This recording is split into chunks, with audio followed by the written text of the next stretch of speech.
Assalamualaikum warahmatullahi wabarakatuh. Ketemu lagi dengan saya Muhammad Hafid dari Universitas Negeri Semarang. Pada video pembelajaran kali ini kita akan bahas transaksi antara perusahaan afiliasi intercorporate transfers pada transaksi penjualan atau pembelian aset tetap. Materi sebelumnya tentang konsep dasar dan juga materi tentang penjualan atau pembelian persediaan bisa dilihat di video saya sebelumnya. Saudara-saudara, penjualan atau pembelian aset tetap antar perusahaan afiliasi ini sering terjadi, ya, antara perusahaan afiliasi melakukan transaksi penjualan atau pembelian aset tetap. Nah, perusahaan melakukan pembelian aset tetap digunakan dalam operasi perusahaannya, bukan untuk dijual lagi. Ini yang membedakan dengan transaksi penjualan pembelian persediaan. Perusahaan membeli persediaan untuk dijual lagi kalau persediaan barang dagangan, atau digunakan untuk proses produksi kalau itu persediaan bahan baku, ya. Tapi kalau perusahaan yang melakukan pembelian persediaan, biasanya barang dagangan ditujukan untuk dijual kembali.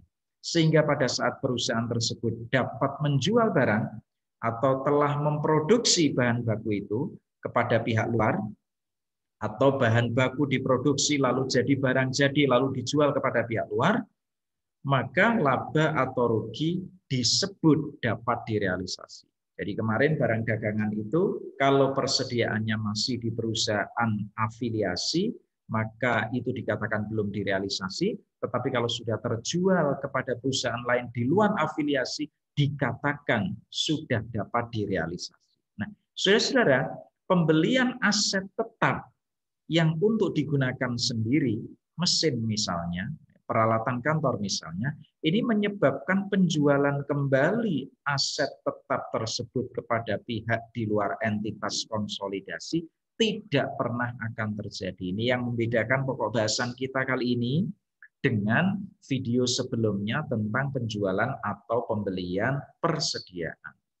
Nah, saudara, apabila perusahaan afiliasi menjual aset tetap, menimbulkan masalah tersendiri dalam penyusunan laporan keuangan konsolidasi.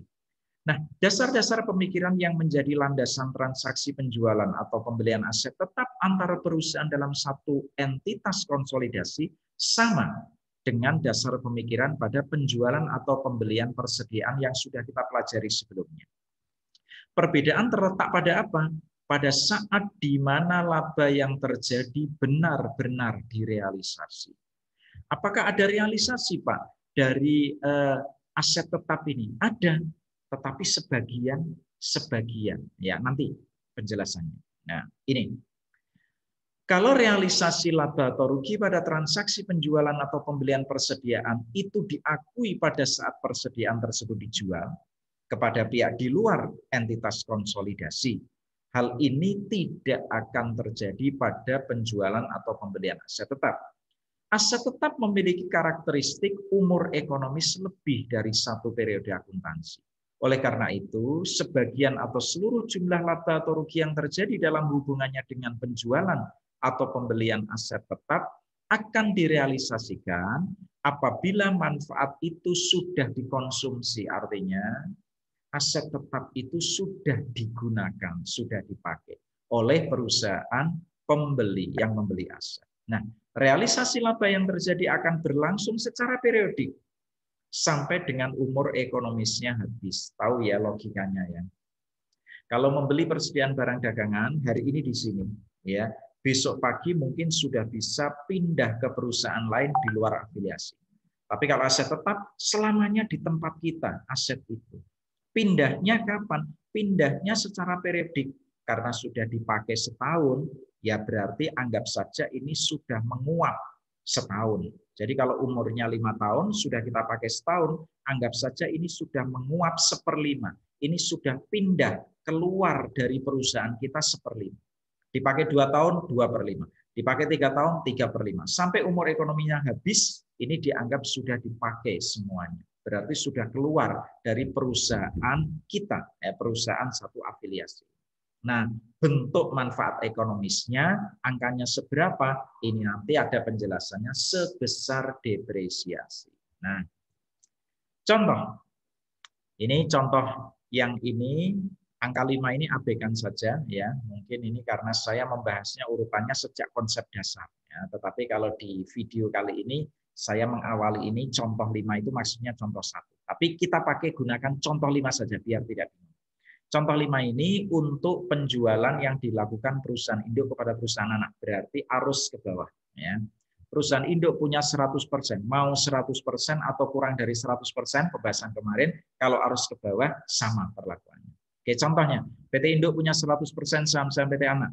Untuk memenuhi kebutuhan operasi perusahaannya, PT induk memproduksi sendiri mesin-mesin pabriknya yang digunakan pada semua perusahaan afiliasinya. Misalnya untuk menjaga mutu, untuk menjaga keseragaman, maka mesin-mesin yang digunakan oleh seluruh perusahaan afiliasi diproduksi sendiri oleh PT induk.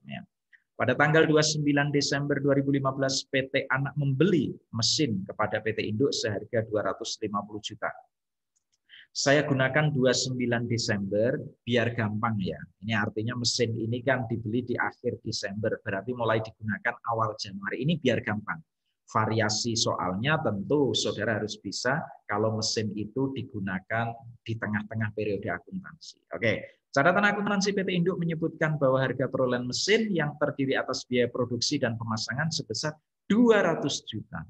Kebijakan akuntansi PT Anak menetapkan bahwa mesin akan memiliki umur ekonomis selama 5 tahun. Saudara, harga perolehannya, ya, biaya produksinya itu 200 juta. Dijual kepada PT Anak dengan harga 250 juta. Konsep konsolidasi, ya, masa mesin dipindah dari sini ke sini, dari induk ke anak kok harganya naik 50 juta. Pada catatan akuntansi individual ini benar, tetapi begitu dikonsolidasi ini menyalahi prinsip konsolidasi. Oke, penjelasannya. Berdasarkan informasi di atas, PT induk mengakui laba atas transaksi antar perusahaan afiliasi sebesar berapa? 50 juta, yang merupakan selisih harga jual dengan harga perolehan. Harga jualnya 250 juta, harga perolehannya 200 juta.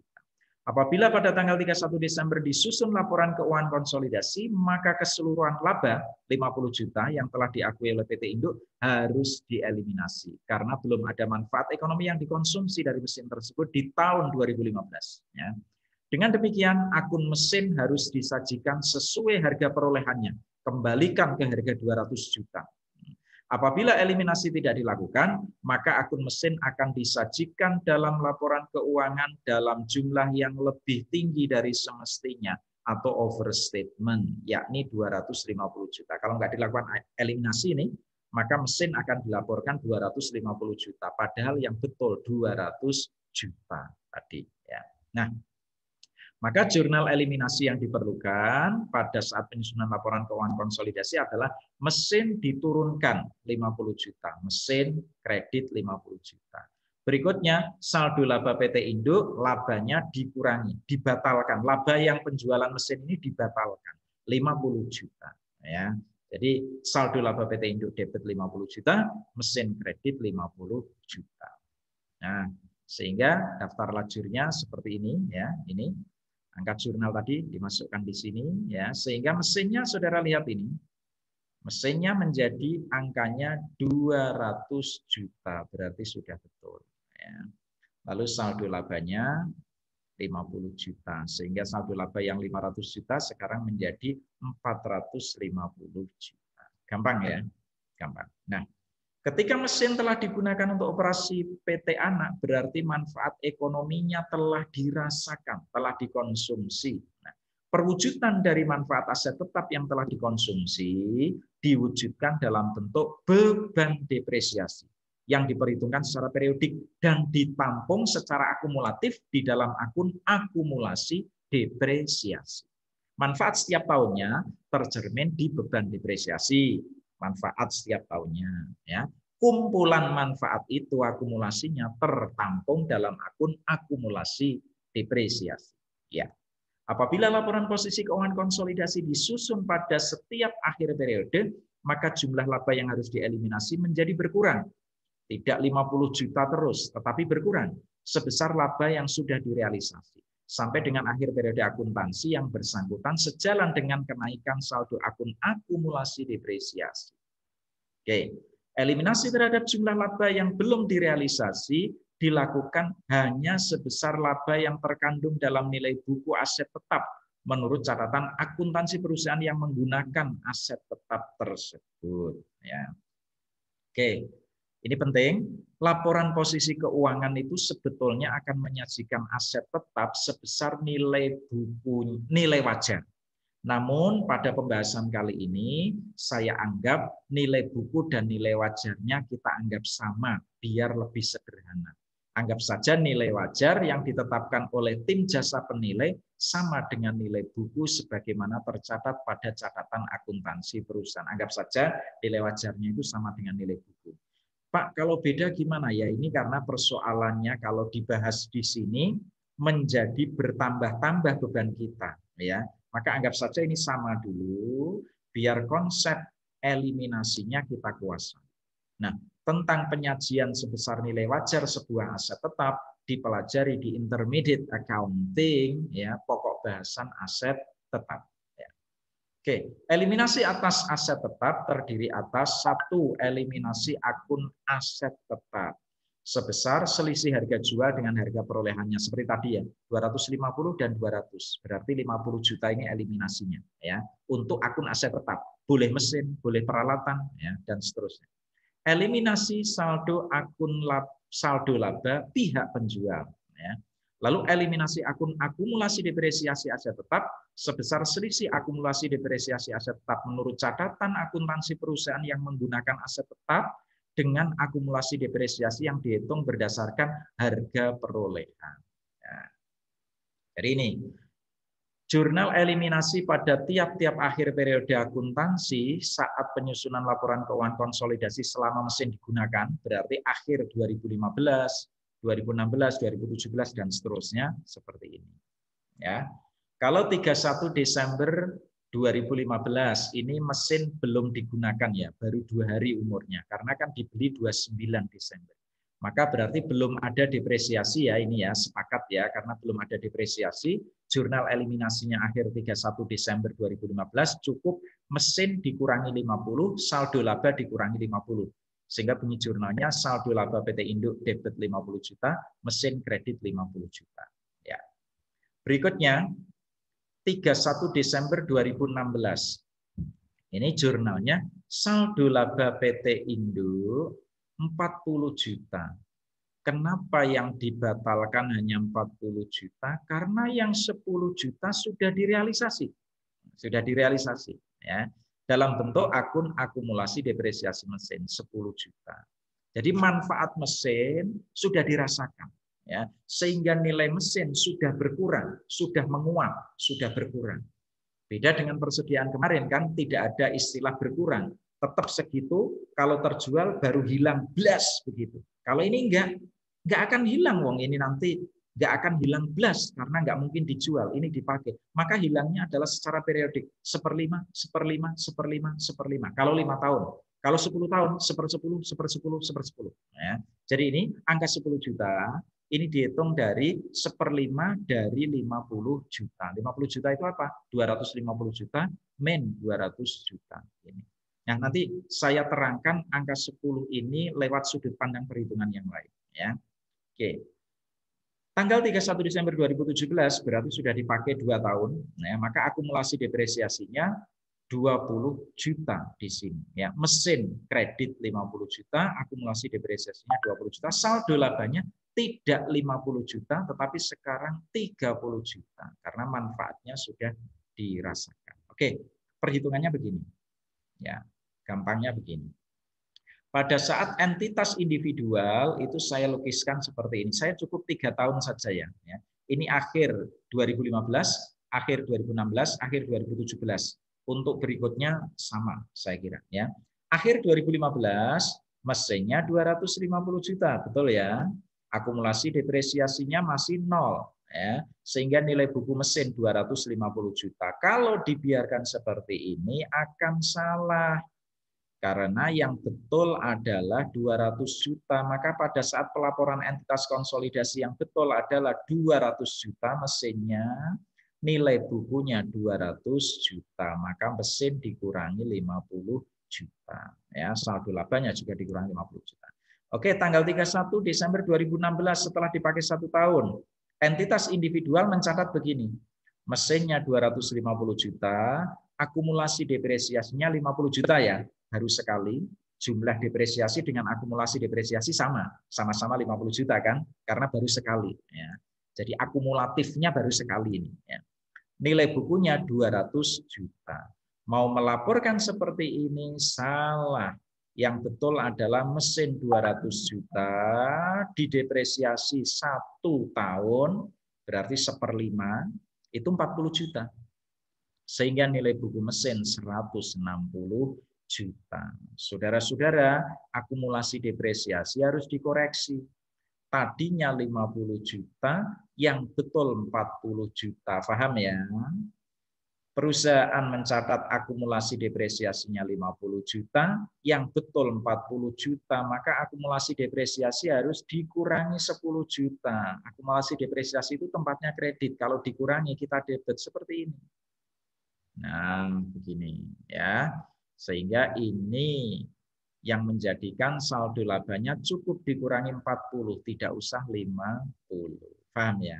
Oke, sekarang 31 Desember 2017 ya. Mesin dikurangi 50 juta biar angkanya 200 ya. Lalu akumulasi depresiasinya dikurangi 20. Kok bisa, Pak? Iya.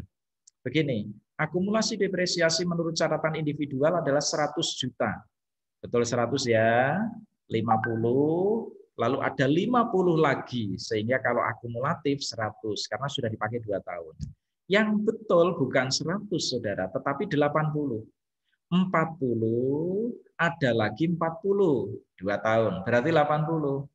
Maka 100, yang betul 80, maka harus dikurangi 20. Ini akumulasi penyusutannya dikurangi 20. Begitu. Ya. Sehingga saldo labanya dikurangi cukup 30. Tidak 20. Artinya laba dari penjualan mesin ini sudah terrealisasi 20 juta. Sehingga yang belum direalisasi tinggal 30. Nah, ini yang kita kurangkan. Nanti berangsur-angsur akan dieliminasi semua. Sehingga maksud saya dieliminasi semua dalam akun akumulasi depresiasi. Sehingga saldo labanya sudah tidak ada. Nah, ini di akhir tahun terakhir ini. Nih, 31 Desember 2020, jurnalnya cukup mesin 50 juta kredit, debitnya akumulasi depresiasi. Tidak ada saldo laba yang dikurangi di tanggal 31 Desember 2020. Artinya uang 50 juta itu untuk saldo laba sudah direalisasi semua. Oke. Baik, berikutnya daftar lajurnya ya seperti ini ya. Jadi gampang.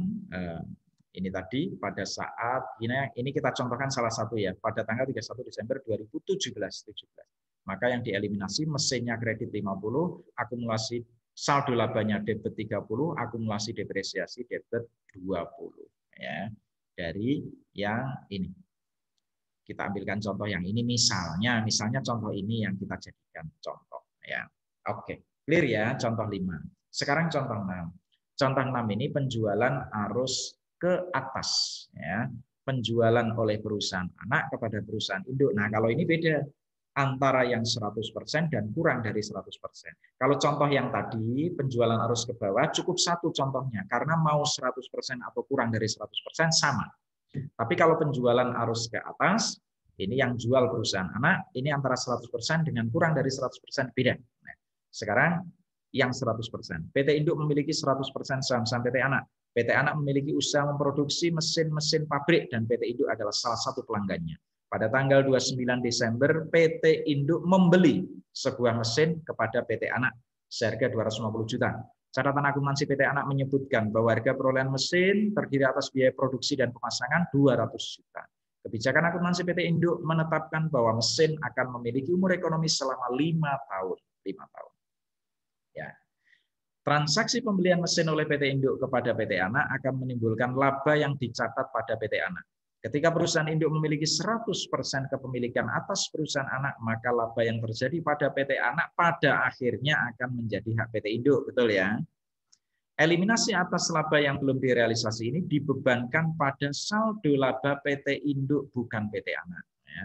Jurnal eliminasi yang harus dibuat pada saat penyusunan laporan keuangan konsolidasi setiap akhir periode selama umur mesin adalah sebagai berikut. Langsung, ya. Saudara lihat ini, saya perhatikan saja, ini cukup yang diperhatikan adalah akun ini. Saldo laba PT induk. Saudara jangan pakai saldo laba PT anak ya, walaupun yang menjual adalah PT anak. Tetapi pakai saldo laba PT induk. Ya, karena labanya sudah diakui oleh PT induk. Lainnya sama semua. Ya. Sama itu maksudnya sama dengan contoh 5 tadi. Ya, seperti ini. 31 Desember 2016 ya saldo laba PT induk 40 juta, akumulasi depresiasi 10 juta, debit mesinnya kredit 50 juta. Clear? Nah, daftar lajur untuk penyusunan laporan keuangan konsolidasi seperti ini. Ya. Sekarang terakhir contoh 7. Ya, contoh 7 ini kalau kepemilikannya kurang dari 100%. Ya. PT induk memiliki berapa persen ini? 60% saham PT anak. PT anak memiliki usaha memproduksi mesin pabrik. Tanggal 29 Desember PT induk beli mesin dari PT anak. Catatan akuntansi menyebutkan harga perolehannya 200 juta. Kebijakan akuntansi PT induk, mesin tersebut memiliki umur 5 tahun. Nah, ketika aset tetap yang diproduksi oleh perusahaan anak dijual kepada perusahaan induk dan kepemilikan perusahaan induk terhadap perusahaan anak kurang dari 100%, maka eliminasi terhadap laba yang timbul dari transaksi antar perusahaan dalam entitas konsolidasi harus dialokasikan kepada perusahaan induk dan para pemegang saham minoritas. Sehingga eliminasi yang dilakukan terdiri atas 1, eliminasi mesin 50 juta, sepakat ya, untuk melaporkan mesin sebesar harga perolehannya, dikembalikan ke harga perolehan. Yang kedua, eliminasi saldo laba PT induk sebesar berapa? Kepemilikannya 60%. Contoh 6 tadi, eliminasi laba PT induk 100%. Ya, PT anaknya nggak ada. Nah, sekarang karena kepemilikannya 60%, maka eliminasi saldo laba PT induk 60%. Lalu eliminasi laba saldo laba PT anak sisanya 40%. Sehingga saudara, jurnal eliminasi yang harus dibuat setiap tahunnya adalah seperti ini. Ya. Coba ini yang gampang dulu ya. Kalau ini nanti ya, yang gampang dulu. 31 Desember 2015, mesin belum dipakai. Berarti belum ada akumulasi depresiasi. Maka tugasnya adalah mesin kita kurangi 50 juta, saldo laba kita kurangi 50 juta. Nah, itu dibagi saldo laba PT induk 60%, saldo laba PT anak 20%. Jelas ya? Kalau tadi 100%, maka ya jurnalnya cukup saldo laba PT induk debit 50, mesin kredit 50. Tapi karena ini kepemilikannya 60% menjadi seperti ini. Baik, sekarang akhir tahun 2016, 31 Desember 2016. Lihat ini. Ya, akumulasi depresiasi mesinnya itu dikoreksi dikurangi 10 juta. Karena apa? Akumulasi depresiasinya dicatat 50 padahal yang betul 40. Saya ulang. Akumulasi depresiasi mesinnya dicatat 50. Dari mana ini? 1/5 dari 250 juta. Yang betul berapa? 40. Dari mana 40? 1/5 dari 200 juta. Karena harga perolehan mesin itu 200 juta. Ya. Maka 50 dikoreksi menjadi 40, maka harus dikurangi 10. Ini angka 10 ini di sini ya. 10 ini. Nah, sisanya berarti 40. 40 itu yang harus digunakan untuk mengurangi saldo laba. Nah, angka 40 mengurangi saldo labanya adalah 60% kali 40 juta di saldo laba PT induk, 40% kali 40 juta di saldo laba PT anak. Sehingga angkanya 24 dan 16. Jelas ya? Kalau di tahun ini, akumulasi depresiasinya 20. Berarti pengurangan saldo labanya adalah 30 juta. 30 juta itu berarti untuk saldo laba PT induk 30 kali 60%, 18 juta. Saldo laba PT anaknya 40% kali 30 juta, ketemunya 12 juta. Oke.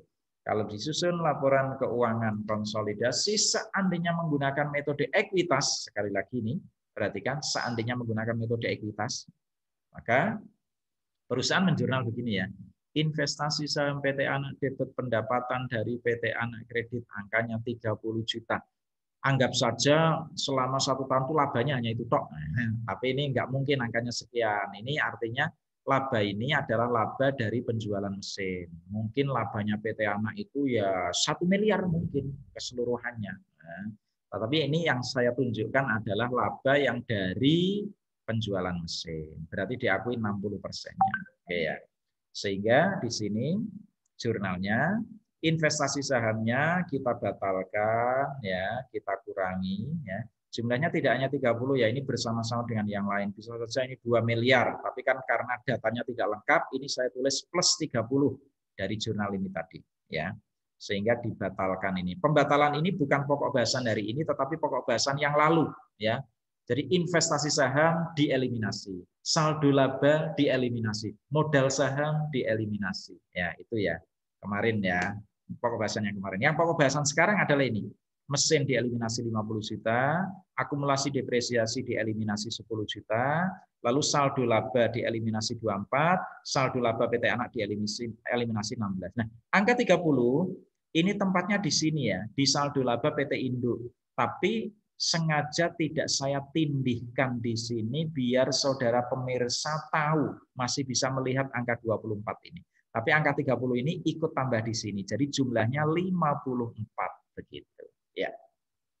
Itu kalau metode ekuitas. Kalau metode harga perolehan,